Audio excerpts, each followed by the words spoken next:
My name is Amanda Clark, and at 35 years old, I built a fintech empire that almost no one in my family knew about. I was in a taxi heading back to my childhood home in Maplewood, New Jersey for family dinner, the first in 7 years, with a pit in my stomach that wouldn't quit. My mom always favored my sister, grooming her to take over the family real estate business, but nothing hit like what she dropped at the table at the family dinner. Mom announced, "You're not getting any inheritance, your sister deserves it." My sister laughed. Useless. I was silent, just kept eating. And then, the news announced the Forbes billionaire list. The room went silent. Before I dive into how that night exploded everything, I'd love to know, what time are you listening right now, and what city are you in? It makes me smile thinking about how far these stories travel. I pulled up to the house, heart pounding, knowing this could be the biggest confrontation yet, or the end of it all. I stepped out of the taxi and stared at the familiar Victorian house on Elm Street, the one that always looked impressive to neighbors, suggesting we had money, and we did, to a point. My father, David, had built a solid real estate business from scratch, flipping properties in the New York suburbs, and he never let anyone forget it, from my earliest memories. It was obvious who the stars were in our family. My sister Britney, 3 years older, was the sharp one with numbers, always crunching deals at the dinner table. My brother Justin, 2 years younger, had the charm to close sales with clients. Me, I was the middle kid who didn't fit Dad's plan. Real estate is tough, Amanda, Mom would say whenever I asked about joining. You should aim for a good husband who can handle that world. This was the 2000s. But my mother, Michelle, stuck to old ideas about women standing back. She gave me those pitying glances but never pushed back against Dad. Mom grew up in a time when wives supported husbands silently. School was my escape. I crushed math and computer science classes, staying late in the lab with Mrs. Amber, my high school teacher who sparked my love for coding. "You've got real talent, Amanda," she said senior year.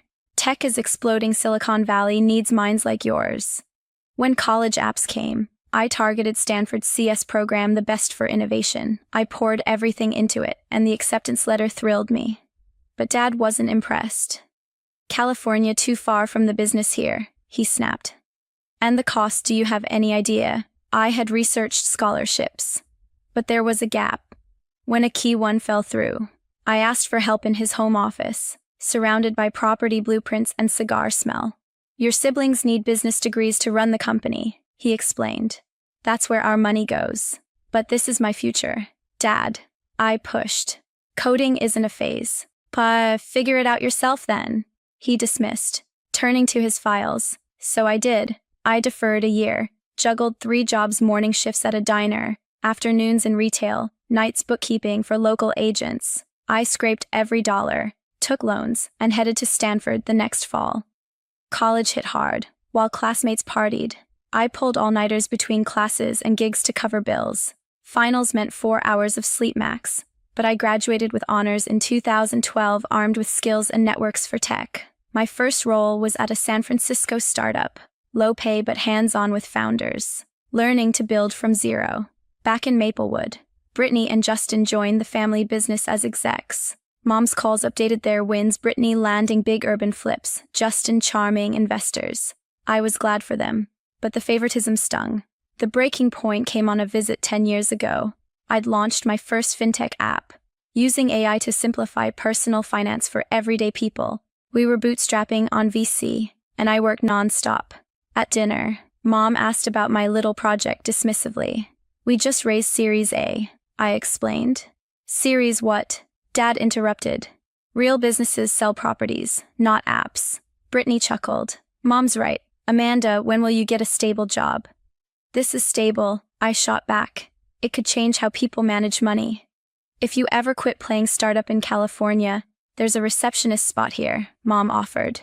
Like a favor, I left early the next day, no goodbyes. For years after, contact was minimal, calls with Mom, holiday cards. They knew I was in tech but never dug deeper, and I stopped sharing successes. As I stood at the door now, the holiday lights twinkling, I wondered if 7 years had softened things. Mom opened it, her face brightening. "Amanda, you're here." She hugged me tight, her perfume familiar. "Come in, everyone's waiting." The living room buzzed with faces, Britney and Justin by the fireplace with drinks. Britney's husband, Paul, arranged gifts while their daughter, Kayla, now 16, scrolled her phone. Justin's wife, Lisa, chatted with Aunt Kimberly, Mom's sister, as Uncle Daniel watched football. Dad sat in his armchair, graying but still sharp-eyed. Amanda, he nodded. No hug. Hi, Dad. Merry Christmas. Britney gave a side hug. Back from California, still in apps. Something like that, I replied vaguely. Business is killing it. Justin jumped in. We expanded to 2 more counties, revenue up 35%. Britney added. I'm handling urban developments now. The old pattern, them flexing, seeking approval. I smiled, congratulated. What about you? Dad asked, before answering. Mom called. Dinner's ready, help set. Amanda. The dining room table gleamed with china. I sat between Aunt Kimberly and Kayla, across Dad. Prayer thanked for prosperity. No mention of me. Talk stayed safe, sports, kids' school, gossip. Kayla shared her tech interest for a project. Cool, I said. Aunt Kimberly asked. Your business doing okay? We're progressing, I answered. Britney snorted. Startups burn cash forever if they survive. Mom beamed. The real estate firms had its best year, thanks to Britney and Justin. After mains, I helped clear with Lisa. Running a company sounds intense, she whispered. More rewarding than inheriting one, I admitted. Dessert came, Mom tapping her glass. Announcement time. She stood. The business has grown. Thanks to Britney and Justin. Britney will be CEO on retirement. Justin president. Cheers erupted. Then, to me, Amanda, no inheritance for you, you chose your path. Silence hit. I nodded. Ate pie, tension thick. Aunt Kimberly frowned. Michelle, at dinner. Family matters with family, Mom said. Memories surged, denied help. Dismissed dreams. But I felt calm. I'd built my own world. Kayla whispered. You okay? Fine, sweetie. Adults complicate things. Talk shifted awkwardly. I planned exit when Kayla gasped at her phone, but that was for later. The real bomb was coming. For years after that visit, I threw myself into work, limiting family contact to sparse calls with Mom and generic cards. They assumed I was scraping by in tech. But I never corrected them, they hadn't earned the details. My startup took off slowly at first. The app used AI to analyze spending patterns, suggest budgets, and predict financial pitfalls, targeting everyday folks overwhelmed by debt. Early days were brutal pre-revenue, burning through VC funds. I lived in a cramped studio, reinvesting every cent. We nearly folded twice in the first 3 years, once from a buggy algorithm that miscalculated taxes for beta users. I fixed it myself, coding through nights, fueled by coffee and determination. By 2018, a breakthrough came. Our system flagged fraud for a major bank partner, saving them millions. Hospitals no. Wait. Banks and credit unions signed on fast after that. Then the pandemic hit in 2020, slamming everything. Users lost jobs, markets crashed, and our servers overloaded with people scrambling to manage stimulus checks and unemployment. We pivoted hard, adding features for emergency loans and debt relief simulations. I led remote teams from my apartment, barely sleeping, negotiating with investors via Zoom to avoid bankruptcy. It paid off. By 2021, partnerships with big banks like Chase Analogs exploded our user base to millions. Success snowballed. We expanded to personalized investment advice, integrating crypto tracking safely for beginners. Revenue hit milestones. And in 2023, we went public with an IPO that valued the company at billions. Overnight, I was worth $2.8 billion.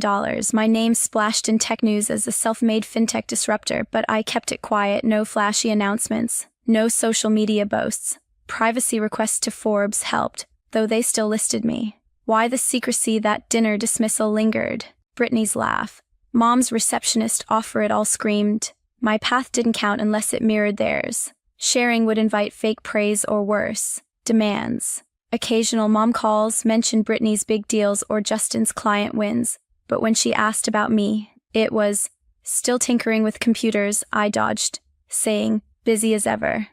They never pressed, as months turned to years. A nagging pull grew. Despite the hurt, they were family. Maybe time had mellowed them. Maybe showing up as just Amanda could bridge gaps. So, for Christmas 2023, I booked a flight to Newark, then a taxi from the airport. No need for my private jet to scream success. I swapped designer outfits for a plain sweater and jeans, left my luxury watch at home, and rented a basic sedan at the airport instead of my custom electric vehicle.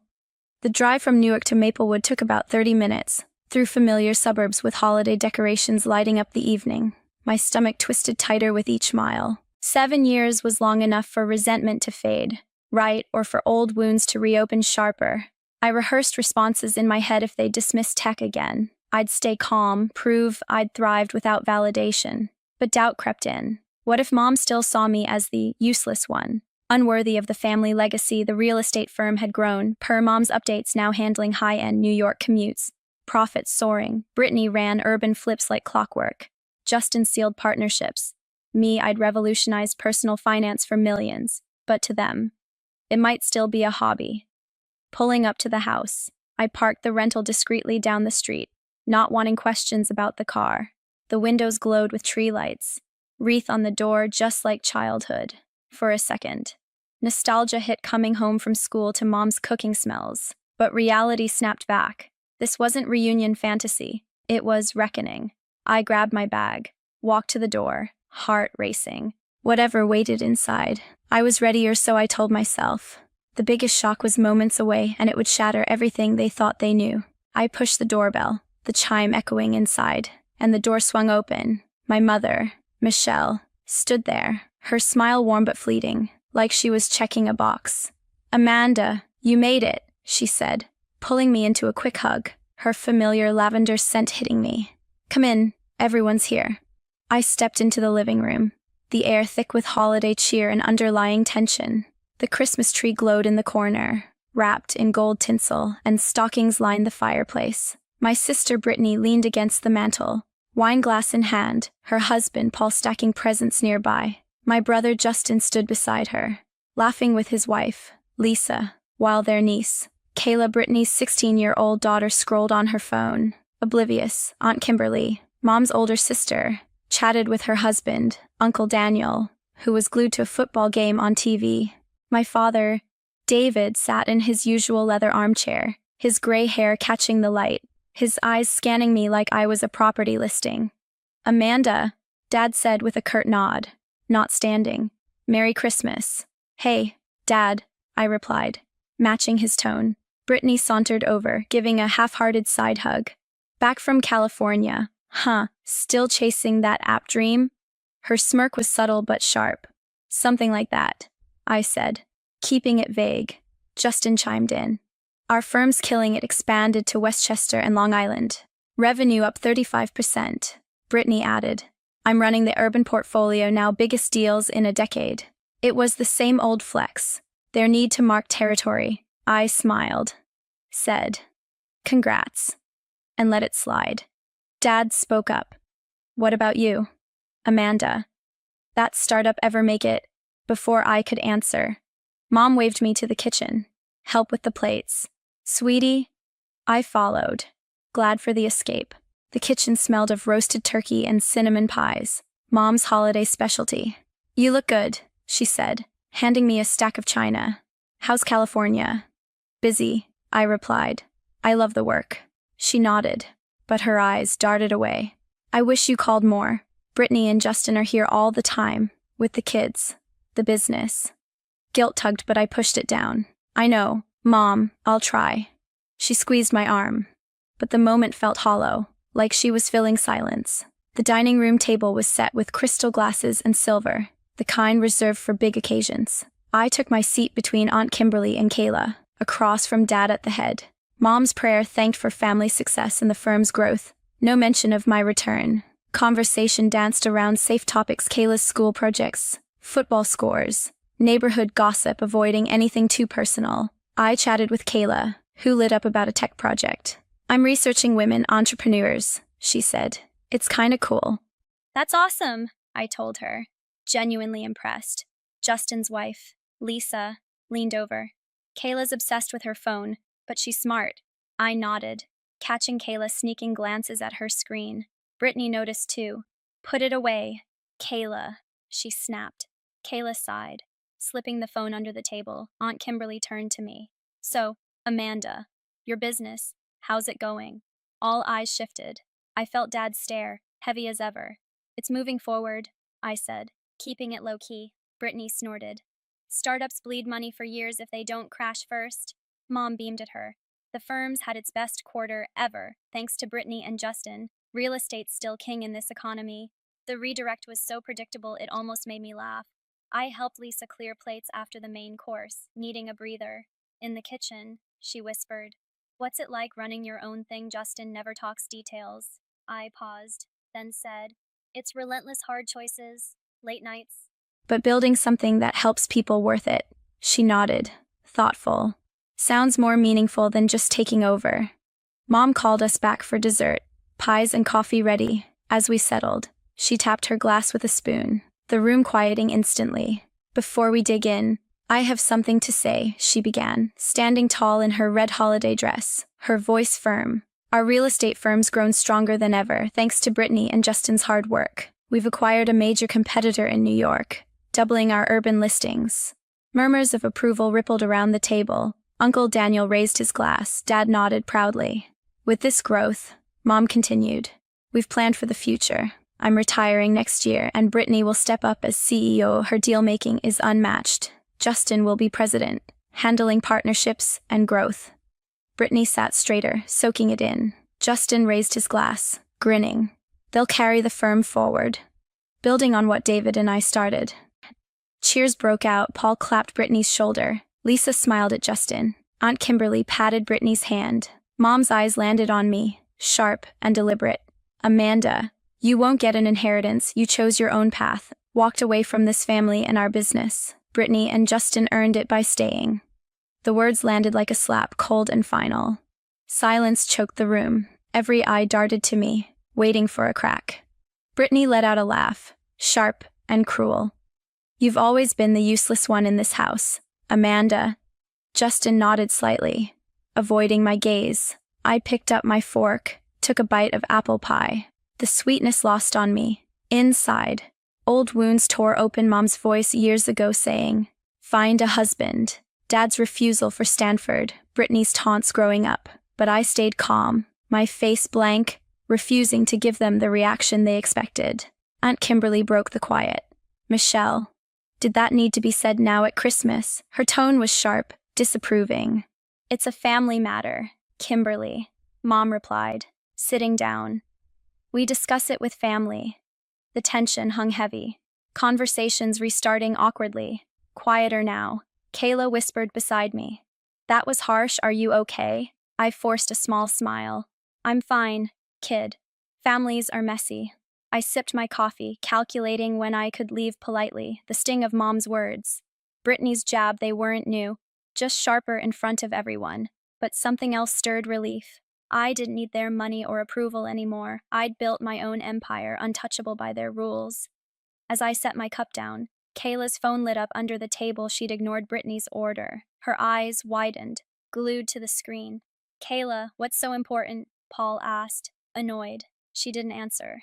Her gasp cutting through the chatter. The whole table turned. Whatever she'd seen was about to flip this night upside down. Kayla's gasp sliced through the room, her eyes locked on her phone. Oh my God, she blurted, loud enough to halt every conversation. Aunt Amanda's on TV. All heads snapped toward her, then to the flat screen mounted above the fireplace, where Mom had flipped on a holiday news segment earlier. The CNBC anchor's voice cut through. Forbes just dropped its 2023 billionaire list, and a surprise name tops the fintech world, Amanda Clark, worth $2.8 billion. The room froze. Forks clinked against plates. Forgotten. Mom's face drained of color, her coffee cup trembling in her hand. That can't be right, she stammered, staring at the screen. Dad grabbed the remote, cranking the volume. The anchor continued. Clark's fintech platform, revolutionizing personal finance with AI-driven budgeting and debt management, went public this year, skyrocketing her wealth. My photo flashed a headshot from a conference, one I'd tried to keep out of the press. Kayla, still clutching her phone, spun it toward the table. It's her look. Forbes posted it too. Her screen showed the list, my name in bold, tied to the IPO that had shaken up the industry. Britney's jaw dropped, her wine glass tilting. Amanda, she said, voice cracking. You're a billionaire. Justin blinked, his usual confidence gone. Paul, Britney's husband, muttered to her. You didn't know, Lisa, Justin's wife, just stared, wide-eyed. I took a slow breath, feeling every gaze burn into me. This wasn't how I'd planned to reveal it, hell. I hadn't planned to reveal it at all. It's true, I said, voice steady, cutting through the stunned silence. I founded the company 8 years ago. We help millions manage money budgets, debt, investments. The IPO happened last month. No need for details, the screen said enough. The dining room erupted. Aunt Kimberly leaned forward. Amanda, that's incredible. Why didn't you tell us? Uncle Daniel nodded, his football game forgotten. 2.8 billion. That's unreal. Mom's voice shook. You hid this from us all this time. Her tone wasn't proud, it was almost accusatory, like I'd betrayed her by succeeding. Dad just sat there, his face unreadable, fingers gripping the table. Britney recovered fast, her shock morphing into a forced smile. Wow, Amanda, that's amazing. I mean, we could totally collaborate our firm's urban projects with your tech. Huge potential. Her pivot to opportunism was so quick it almost made me laugh. Paul shot her a look, his brow furrowed. Brit, maybe slow down, he whispered, clearly embarrassed by her sudden shift. Lisa, softer, said, Amanda, I'm proud of you. Really. Her sincerity stood out, a rare note in the chaos. I leaned back, crossing my arms. Now you're proud, funny. Because an hour ago, I was the useless one in this house. Britney flinched, her smile faltering. I didn't mean it like that, she stammered. You know, just joking. Justin shifted uncomfortably, avoiding my eyes. Come on, Amanda, it's not like that, he mumbled, but his voice lacked conviction. Mom tried to regain control.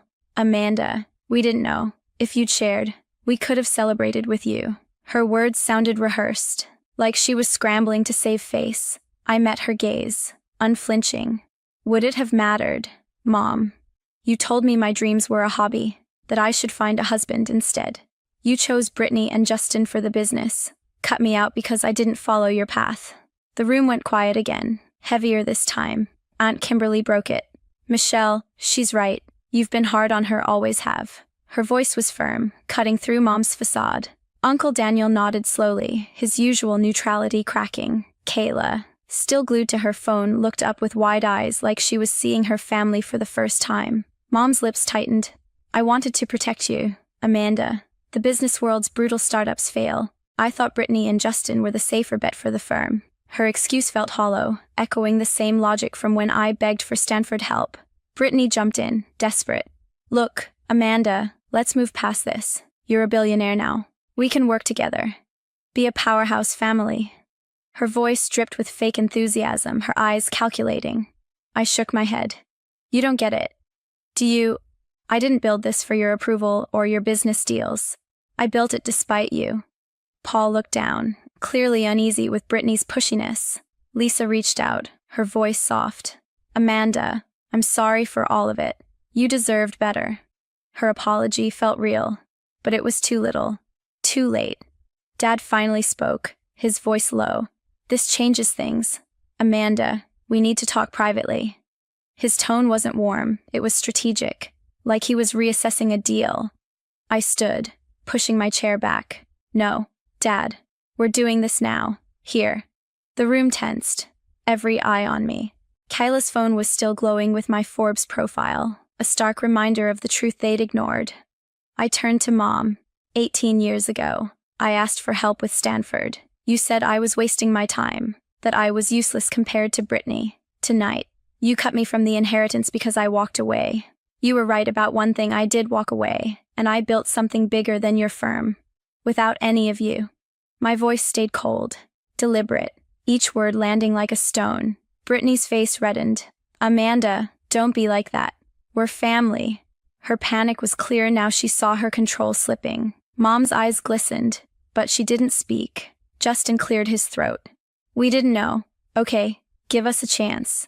I looked at him, then Britney, then Mom. You had chances every time I tried to share. You dismissed me. I'm done begging for your respect. Aunt Kimberly stood, her voice sharp. Enough, Michelle. You and Britney owe her an apology, a real one. Mom opened her mouth, then closed it, her hands twisting her napkin. Britney tried again. Amanda, I'm sorry if I hurt you. Let's talk business. Reset this. Her words were hollow, a sales pitch, not regret. I grabbed my coat from the chair. There's no resetting this. You made your choices, and I made mine. Kayla looked up, her expression torn between awe and sadness. Lisa's eyes were wet, but she stayed quiet. Paul whispered to Britney. You went too far. Dad stood, reaching out. Amanda, wait, let's discuss this calmly. I shook my head, already moving toward the kitchen door. No more discussions. I came hoping for a family, but all I found was the same old judgment. The weight of years, Mom's rejections, Britney's taunts, Justin's silence pressed down. But I felt lighter with each step. I wasn't the girl who left 7 years ago, desperate for their approval. I was done. As I reached the kitchen, Mom called after me, her voice cracking. Amanda, please. I didn't turn back. The living room TV was still on, the anchor now discussing another billionaire. Kayla's voice piped up, small but clear. She doesn't need us anymore. That truth hung in the air, and it was about to change everything forever. I stood in the kitchen, coat in hand, the hum of the dining room fading behind me. Mom's voice, cracked and desperate, followed. Amanda, please let's talk. I turned, seeing her in the doorway, Britney right behind, her face a mix of panic and calculation. The rest of the family stayed in the dining room, their murmurs barely audible over the TV droning about market trends. I set my coat on the counter, facing them. Fine, talk. Mom stepped closer, her hands wringing. I didn't mean to hurt you. Amanda, I thought you were chasing a risky dream. Startups fail. You know that. I wanted you safe, with a husband, not struggling. Her words echoed that day in 2008 when I begged for Stanford help and she told me to find a man instead. Britney jumped in, her voice too eager. Yeah, Amanda, I'm sorry if I came off harsh. We're family, let's move forward. Maybe partner on some projects. I stared at them, my pulse steady but cold. Partner Britney, you called me useless an hour ago. Mom, you cut me out of the inheritance because I didn't fit your mold. Now you're sorry because Forbes says I'm worth $2.8 billion. Mom flinched, her eyes glistening. I didn't know. Amanda, if you told us. I cut her off. I tried. 18 years ago, I stood in Dad's office asking for help to chase my dream. You said it was a waste, that I was nothing next to Britney's deals or Justin's charm. Britney's face reddened. That's not fair. I was joking tonight. You're blowing this out of proportion. Her tone was defensive, like she was pitching a client, not apologizing. I shook my head. You've never taken me seriously. Not then, not now. You mocked my work, my life, until a TV screen told you it mattered. Mom reached out, her hand trembling. Amanda, I was wrong. I see that now. You're incredible. I stepped back, out of her reach. You see the money, Mom, not me. The truth hung heavy between us. Britney tried again, her voice softer but still calculated. Come on, we can rebuild this. You're a billionaire, let's be a team. Make the firm unstoppable with your tech. I almost laughed at her audacity. You don't want me, Britney, you want my bank account to boost your ego. The kitchen door creaked, and Dad appeared, his face tight. Amanda, enough. Let's sit down. Figure this out as a family. His tone was the same commanding one from my childhood, but it didn't work anymore. No, Dad, I said, my voice calm but final. There's nothing to figure out. You all made your choices years ago. Britney and Justin were your legacy. I was the one who didn't belong. Mom's eyes welled up. You're my daughter. You always belonged. But her words felt like a script, too late to mean anything. I picked up my coat, the weight of decades pressing down every dismissal, every comparison, every time I was told my dreams were less. You had years to show that. Mom, you didn't. I came here hoping for a family, but all I found was the same judgment, dressed up in fake apologies. Britney's voice cracked. Amanda, don't do this. We're sorry. Okay. I looked at her, then Mom, then Dad. Sorry doesn't erase 18 years of being invisible. I'm done. I turned toward the back door, the one leading to the garage. Mom called out, Amanda, wait. But I kept walking, the cold December air hitting me as I stepped outside. The holiday lights on the house flickered, but they couldn't warm the emptiness inside. I got into the rental sedan, my hands steady on the wheel. The drive back to Newark Airport was quiet, just the hum of the engine and my own thoughts. I'd come to Maplewood seeking a connection, but instead, I'd closed a chapter. Back in San Francisco, I threw myself into work again. Months later, I set up a scholarship fund in Mrs. Amber's name at my old high school, fully covering college for girls pursuing STEM. It was personal. Mrs. Amber saw my potential when my family didn't. I wanted other girls to have that belief, no matter what their parents thought. Looking back, that night taught me something I wish I'd known sooner. Family isn't always the people you're born to, it's the ones who see you, who value you for who you are, not what you can offer them. My family only cared when Forbes put a number on my worth, but I'd built my life without their validation. I'd spent years chasing their approval, letting their words cut deeper than they deserved. No more. To anyone listening, here's my warning: don't let a toxic family define your value. If they dismiss your dreams, call you useless, or only notice you when you succeed, walk away. It's not betrayal, it's survival. Build your own path, surround yourself with people who lift you up, and prioritize your mental health over their expectations. That's the real legacy, not some inheritance tied to their rules.